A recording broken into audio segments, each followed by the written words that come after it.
markets as well, apparently because of a lot of intervention by the PBOC. Let's get a hang of what's happening in the currency markets. Ray Farris of Credit Suisse joins us on the phone line. Morning, Ray. Thank you very much for joining us. How do you read the Chinese currency movement? Should one be prepared for more depreciation in the days to come and even outright devaluation permitted by the PBOC?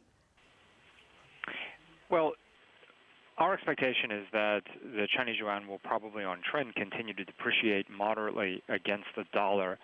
And that's because the Chinese government seems to have shifted to managing the currency on a basket basis.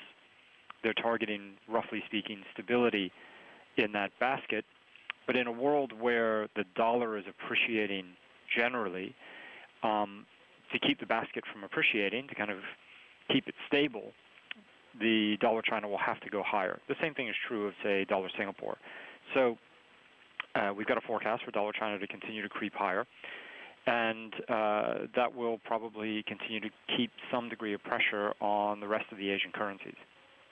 Okay, so could you give us a mid-year forecast and a year-end forecast for the rupee? Rupee is currently trading at 66.5. What are your expectations? Well, our forecasts for the rupee in the next 3 months are about 67, and the next 12 months about 68. Sorry, by the year end, sort of next 12 months, about 68.50. Both of those are below the current non-deliverable forward levels, so they imply that although dollar rupee on a spot basis will go up, it will still generate positive returns relative to what's priced into the market in the forwards. Do you look at Indian fixed income? Last year, that's calendar 2015, we saw about $40 billion of foreign money flow into Indian debt. How might it react this year? I mean, right now it seems that market sentiment about India is still very positive. It's possible that that could erode slightly. We think inflation's bottomed and growth will slow a little bit.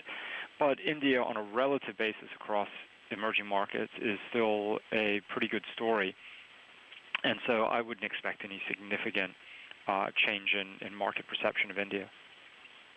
All right, we'll leave it at that. Ray Farris, thank you very much for joining us with your thoughts on both the yuan and the rupee. Well, markets still holding on to the green, the Sensex finding its feet, as it were, around that 25,600 mark, and the Nifty not given up 7,800, but for a brief while in early around 9:30. It's a good time to get more longer-term perspective. In a minute after this break, we will speak with our market master for the morning.